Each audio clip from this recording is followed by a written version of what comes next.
Alô, quem é? É o Marcelo? Marcelo, tudo bem? Tudo bem, eu liguei na semana passada, Olavo, na semana retrasada, mas a ligação estava ruim e você não entendeu muito bem a pergunta. Eu vou repetir. Ah, eu me lembro, estava ruim mesmo. Não é que eu não entendi nada. O que eu queria saber é quais são as provas filosóficas e teológicas da existência de Deus. Como você pode provar isso através da filosofia? Muito bem, para provar isso na rapidez de um programa é um desafio que está um pouco acima da minha capacidade, mas eu vou te dar um resumo que me parece altamente evidente. Meu filho, se um dia aconteceu um fenômeno chamado Big Bang, que é a origem do cosmos, é porque determinadas forças se juntaram numa determinada proporção matemática capaz de produzir esse efeito. Se isso aconteceu num determinado momento, é porque essa proporção matemática já era válida para produzir esse efeito desde muito antes que ela se produzisse. Todos os fenômenos da natureza expressam proporções matemáticas que são válidas antes dos fenômenos se manifestarem. A totalidade das proporções matemáticas que regem o cosmos existem eternamente muito antes da existência do cosmos. Inclusive as proporções matemáticas que permitem que um animal dotado de um cérebro assim, pense e tenha consciência. Meu filho, isso aí, se você tomar a totalidade dessas proporções e dessas relações, você obtém um negócio que se chama o Logos Divino. O Logos Divino preexiste ao universo. Ponto. Isso é um dado científico. Não tem ninguém que possa responder a isso. Agora, se o sujeito disser, não, as proporções não eram válidas na esfera das possibilidades. Elas só se tornaram válidas na realidade. Meu filho, aquilo que é real é por definição possível. O esquema total das possibilidades realizáveis é o Logos Divino. E ele necessariamente preexiste à existência da própria realidade cósmica. Posso dar essa explicação com muito mais detalhe e responder, não todas as dúvidas, mas as dúvidas razoáveis, posso responder como já respondi no meu curso várias vezes.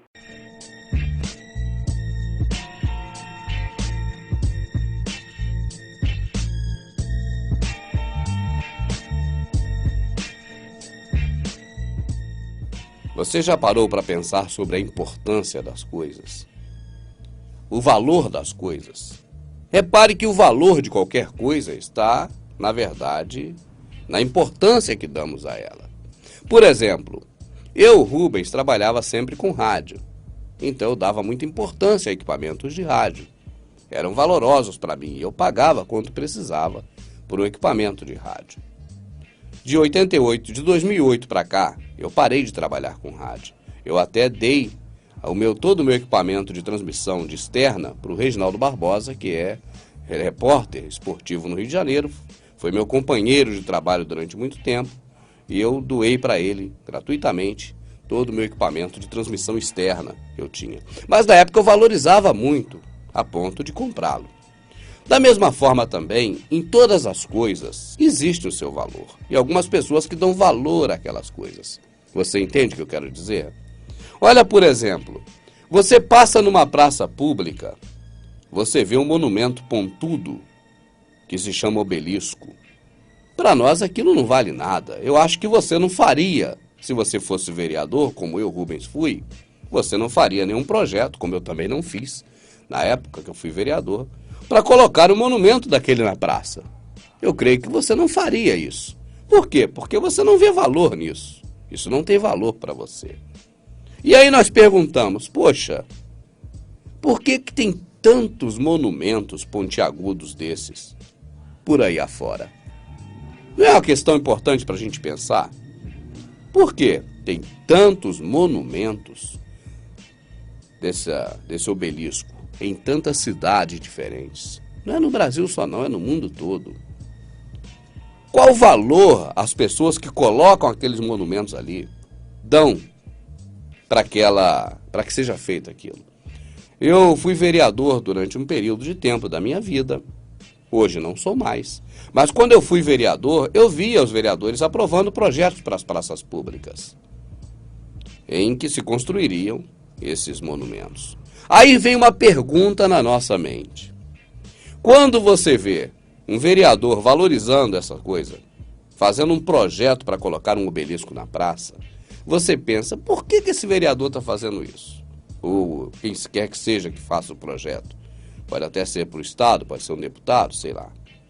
Mas por que o poder público, com nossos representantes, fazem essas homenagens nas praças públicas?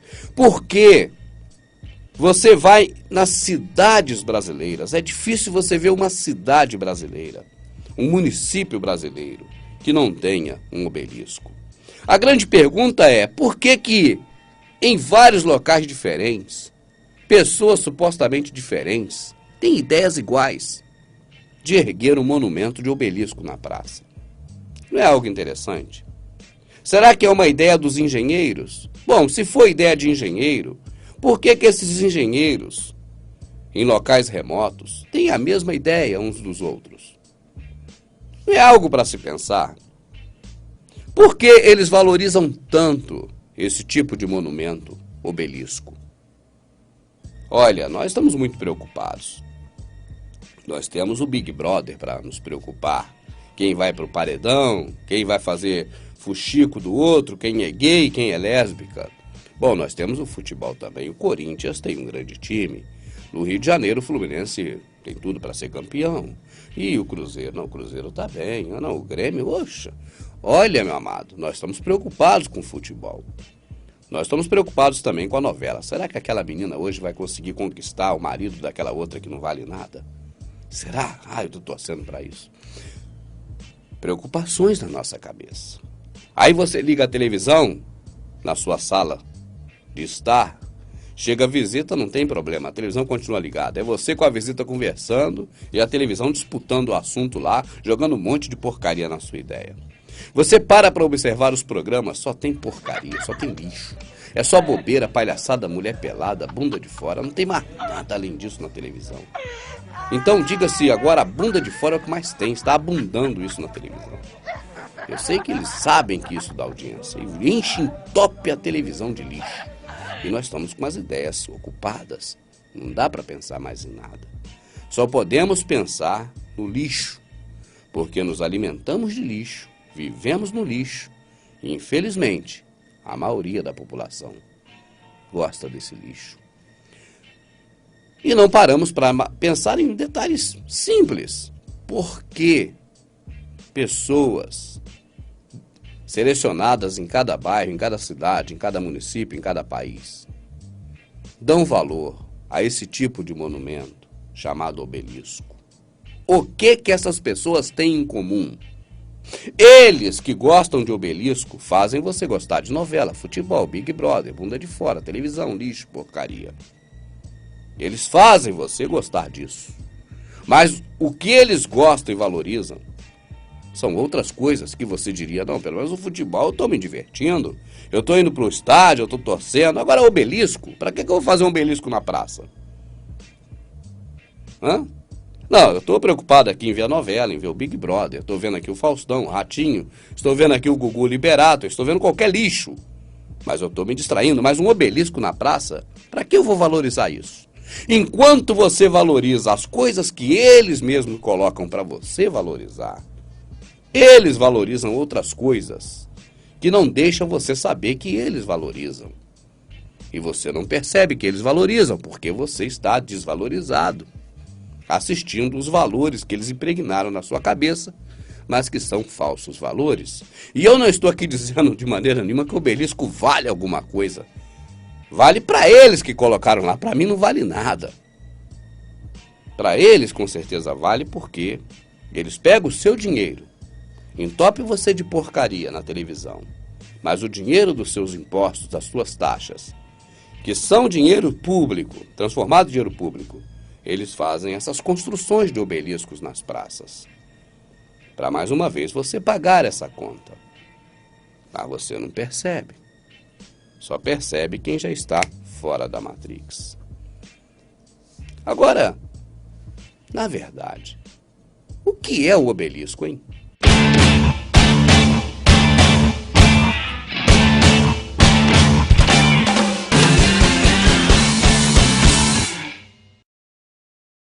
Podemos encontrar obeliscos em vários países pelo mundo, inclusive em quase todas as cidades brasileiras, nos locais públicos. Mas você já se perguntou o que é um obelisco? E qual o seu significado? Prepare-se, você ficará sabendo por que esse monumento sempre foi erguido em locais públicos. Desde os tempos mais remotos, o obelisco é um monumento religioso, constituído originalmente de um pilar de pedra em forma quadrangular, alongada, que se afunila ligeiramente em direção à sua parte mais alta. Normalmente, ele é decorado com inscrições e a sua ponta termina numa pirâmide. O termo obelisco vem do grego obeliskos, ou seja, um pino é uma pedra que é frequentemente monolítica, de uma base quadrangular, colocada em posição vertical. O obelisco na antiguidade era usado no centro dos templos do deus solar, Ra, no Egito, Baal no Oriente Médio. A sua maior expressão na antiguidade está registrada no templo do deus Sol, na cidade do Sol, o Heliópolis, no Egito. Assim como as pirâmides, o obelisco tem relação com o culto a Baal, o deus Sol, o Mitra, o Horus. Em cada cultura, na verdade, esse deus tem um nome. Na antiga Babilônia e em toda a região, era conhecido como símbolo da masculinidade de Baal. E aqui está o pênis de Baal, em Ipanema, no Rio de Janeiro, em Petrópolis, no Ibirapuera, em São Paulo, em Buenos Aires, na Argentina, próximo ao Flamengo, no Rio de Janeiro, Nova Friburgo. Esse no Pará foi erguido em homenagem ao centenário da independência do Brasil. Essa é a maquete do obelisco que será construído em Criciúma, Santa Catarina. Aqui está um dos mais famosos, o obelisco da Praça do Vaticano. Ele que foi trazido diretamente do Egito. Obelisco em Campina Grande, Paraíba. Obelisco no centro geográfico do estado de São Paulo, em Dourados, São Paulo. Os mais antigos obeliscos eram feitos a partir de apenas uma peça de pedra, chamada monolitos. Segundo historiadores, os obeliscos surgiram na época do período pré-dinásticos, no Egito. O obelisco está na escritura de ponta a ponta. Do meio de ti, eliminarei as tuas imagens de escultura e as tuas colunas, e tu já não te inclinarás diante da obra das tuas mãos. Eliminarei no meio de ti os teus postes ídolos, e destruirei as tuas cidades com ira e furor. Tomarei vingança sobre as nações que não me obedeceram.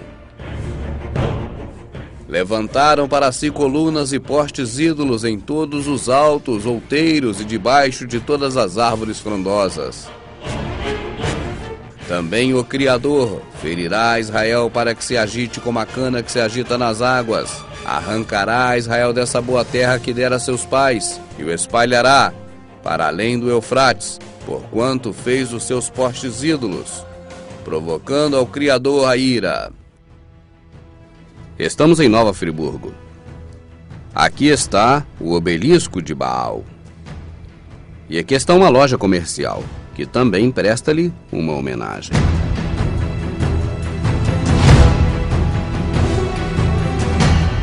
O obelisco está sempre posicionado no centro de um círculo. E isso é bastante óbvio.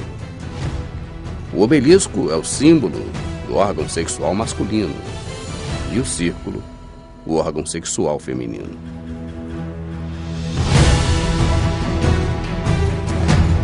Esse obelisco no Ibirapuera, em São Paulo, vai mais longe. Aqui temos as trompas, o que demonstra que este obelisco está encravado em útero. Mas isso não é tudo.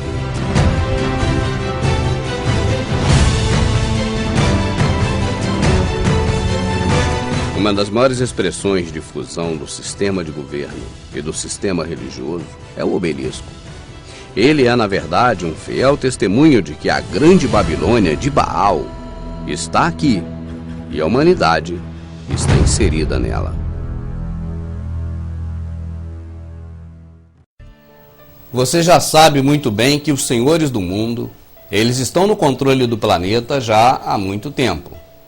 Os que estão aí hoje, as famílias Illuminati, as 13 famílias que comandam o mundo, que detêm 70% de toda a renda do planeta e que deixa apenas 30% da renda para ser disputado entre 7 bilhões aproximadamente de pessoas. Eles já estavam lá na Babilônia com Nimrod, eles já estavam no Velho Egito, já estavam na Grécia, já estavam em Roma, e estão hoje centralizados na Inglaterra e Estados Unidos, mas não só nesses países. Tanto que nós temos um brasileiro ilustre no meio deles, né? Pelo menos dos Bilderberg, do Clube de Roma, né? Que se reúne sempre com os senhores do mundo. É o Fernando Henrique Illuminati Cardoso. O livro novo que foi lançado demonstra claramente esse envolvimento terrível do FHC com os senhores do mundo. E para você ter uma ideia, meu amado, já há muito tempo que o nosso país sofre essas influências.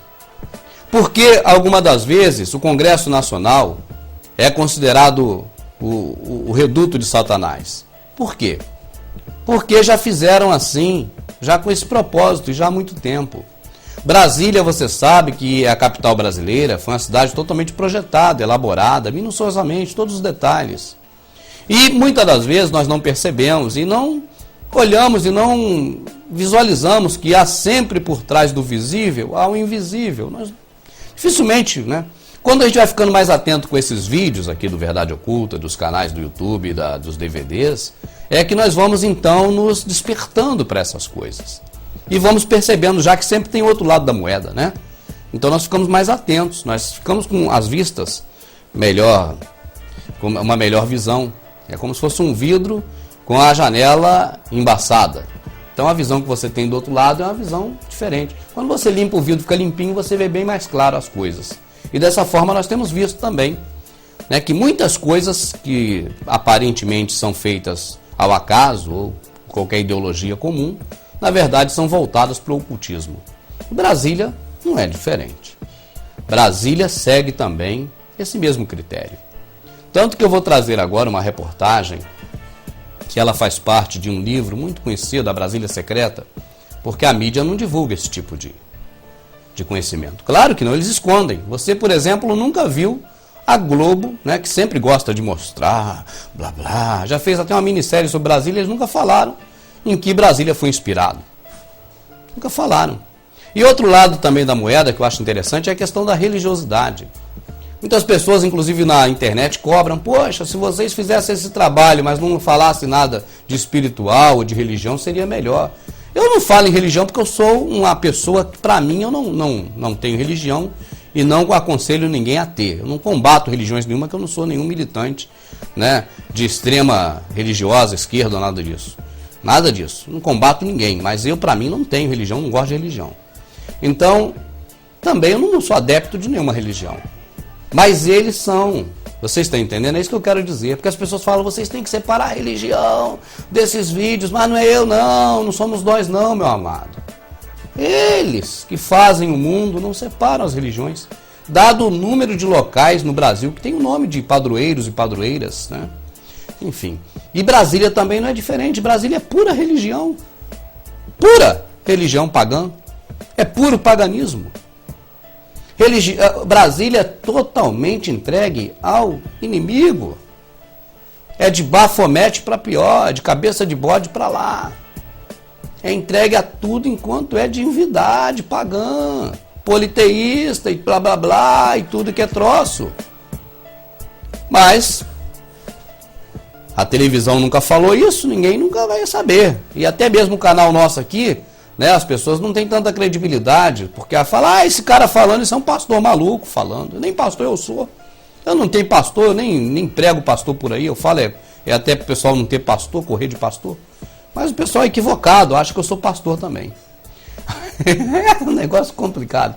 Então, meu amado, Brasília é a minha capital, do meu país. Eu amo meu governo, eu amo minha nação, eu amo o meu Brasil. Tenho orgulho de ser brasileiro, você está entendendo? Mas eu não vou, por causa disso, ocultar essas coisas do inimigo, do adversário da minha alma, de você. Isso eu não faço. Você está entendendo? Então eu não vou deixar oculto. Estou aqui para isso, para trazer à luz da verdade o que até agora esteve em oculto. E com Brasília não é diferente. Não sou aqui o dono da verdade, não sou o único. Você tem no próprio internet, no YouTube, tem uma versão diferente dessa que eu vou apresentar para você. Mas você tem, até para você equiparar, é importante isso, né? É diferente da versão que eu vou colocar. Mas você tem sobre isso também na internet. Mas vamos ver o que tem Brasília de comum com o paganismo, com idolatria, com o satanismo, com o diabo, com Satanás. Eu não falo já Lúcifer, porque não vou entrar nesse mérito agora. Mas com Satanás, com o diabo, com o capeta, com o capiroto, com o orloque, com o que você quiser chamar. O que tem Brasília a ver com isso? Para mim, tudo. Vamos assistir.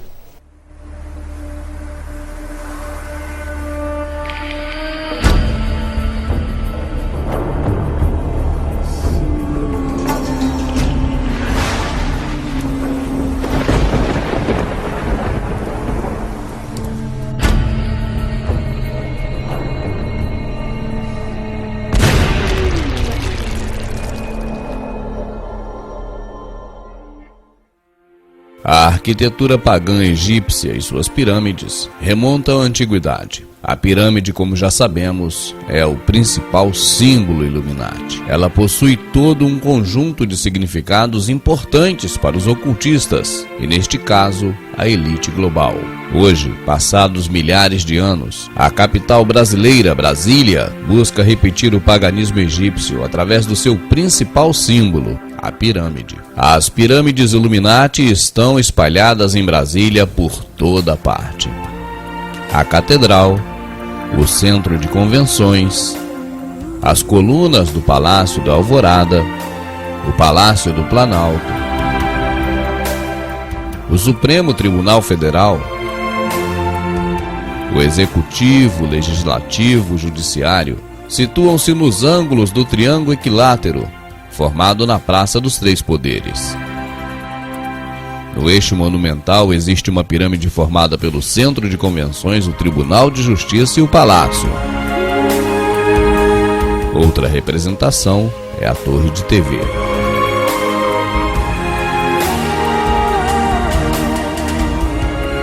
Os templos egípcios costumavam ser subterrâneos. Nas entradas ficavam as imagens de esculturas de seus deuses. A Catedral de Brasília não é diferente. Semelhantemente à entrada dos templos egípcios, neste também há um túnel que leva ao centro do templo iluminado. Não por acaso, o templo da Legião da Boa Vontade em Brasília também possui sua entrada egípcia, onde simbolicamente se caminha das trevas para o Illuminati. A televisão convencional jamais te informou. Mas Brasília foi totalmente construída com base no tarô egípcio e na cabala. A rodoviária simboliza o H deitado, o homem mortal. Claro, é aqui que se encontra o cidadão comum de Brasília. O H deitado está no subterrâneo, no térreo e no superior, atingindo as três esferas: corpo, alma e espírito. As torres do Congresso formam o H em pé, simbolizando os dominadores do gado, os Illuminati. As torres também formam 11, as duas colunas, um passo além de Deus. Satanás, representado pelas torres no centro, governa como cabeça de bode, assim no céu como na terra. A concha por si só já é um símbolo satânico, e neste caso, se sobreposta, forma um dos mais queridos símbolos satânicos, o hexagrama. E por que ele é tão querido? Porque muitos estão hoje iludidos, carregando-o como se ele fosse o símbolo do rei Davi.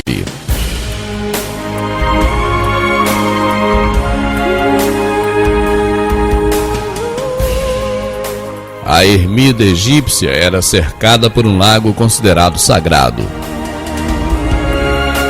Essa pirâmide em Brasília é a Ermida Dom Bosco, que por sua vez está situada junto ao Lago Paranoá. exatamente no paralelo 15-18 graus, como predissera Dom Bosco.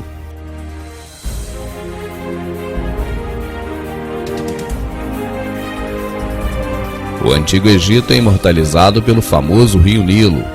Nele foi construído o primeiro lago artificial do mundo, o Lago de Boés. Em Brasília foi feito o Lago do Paranoá. Sua razão de existir é a mesma do Antigo Egito: refrescar a cidade. E quando falamos em Egito, logo vem à nossa mente a Grande Pirâmide. Em Brasília, um dos maiores espetáculos é o teatro, que possui 78 formas piramidais egípcias. Brasília tem duas estradas principais que se cruzam: o eixo rodoviário posição norte-sul e o eixo monumental, na posição leste-oeste. O que se assemelha a um grande pássaro, na verdade, é a forma do sol alado, um símbolo satânico, usado por muitos líderes do passado, inclusive usado por Xuxa. Essa é a imagem de Brasília. Essa não é a imagem de Brasília, mas de Aquetaton, no Antigo Egito. Suas asas compridas serviriam para que o deus Sol, Ra, pudesse abrigar seus escolhidos sob elas. A cidade de Aquetaton foi construída no ano de 1350 a.C., exatamente no centro geográfico do Egito Antigo. Foi construído por ordem de Akenaton. A sua função era a de sediar o centro político e religioso daquele país. Brasília foi construída mais de 3 milênios depois, também exatamente no centro geográfico do Brasil, por ordem de JK, para ser sede administrativa e política do nosso país. A história se repete. As semelhanças entre Aquetaton estão em todos os locais da nossa capital. Fica claro então que a maior diferença entre as duas é a divisão do tempo.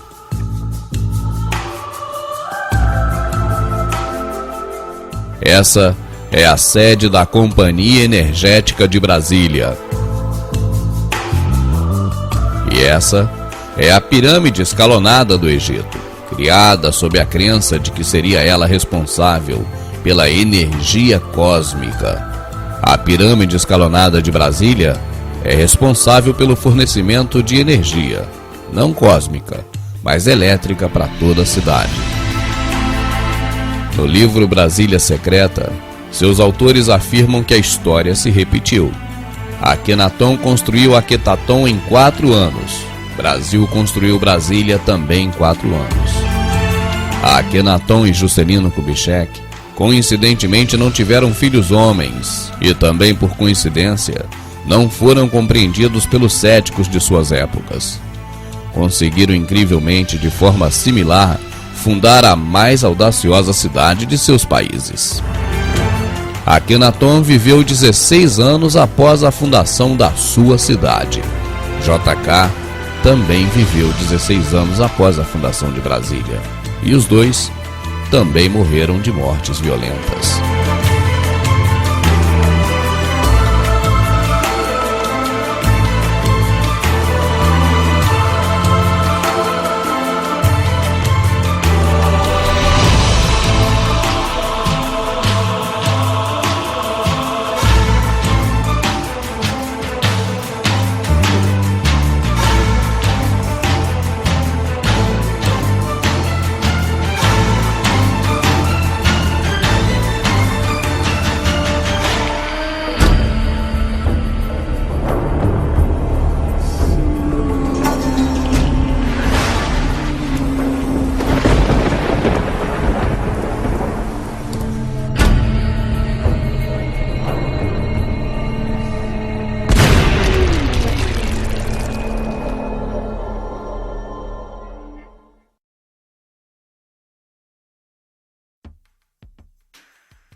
esse prédio moderno que você está vendo aqui, ele ainda não está construído.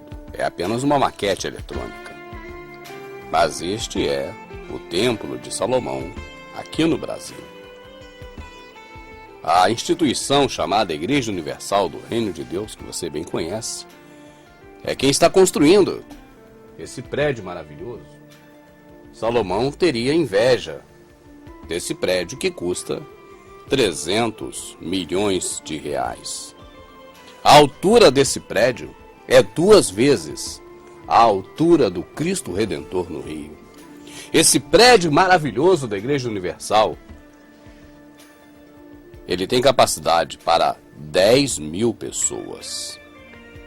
E ele vai ser construído no bairro do Brás, em São Paulo. Segundo informações da própria Igreja Universal, as obras começam em agosto desse ano. Do lado de dentro do templo, com essa capacidade enorme para 10 mil pessoas, a Arca do Concerto no altar, que terá pedras vindas diretamente de Israel para a construção do altar. É um prédio muito suntuoso. Volto a dizer, o próprio rei Salomão, em toda a sua glória, nunca teve um prédio tão bonito como esse Templo de Salomão, que a Igreja Universal do Reino de Deus, ora, começará a construir aqui no Brasil. Agora, observando os textos da Bíblia, nós observamos no Velho Testamento, na Bíblia, que Davi gostaria de ter construído um prédio como esse, um prédio magnífico como esse para Deus, ou que fosse até um mais simples do que esse. Mas Davi, que segundo a própria Bíblia, era ele segundo o coração de Deus, a ele foi negado esse privilégio de fazer um prédio como esse, uma casa de Deus como essa. E Deus, na Bíblia, negou a Davi o direito, que seria também um prazer, de fazer a casa para Deus. Aí eu pergunto a você, os judeus, que são eles descendentes diretos de Davi, os judeus que são o povo escolhido, a nação eleita do Senhor, os filhos que saíram da coxa ou dos lombos de Abraão, até hoje, depois que o templo deles foi derrubado, eles nunca mais construíram outro templo. Construir templos para eles é uma coisa muito séria. Tanto que Deus não quis que Davi construísse, e Davi não construiu. E aí eu te pergunto,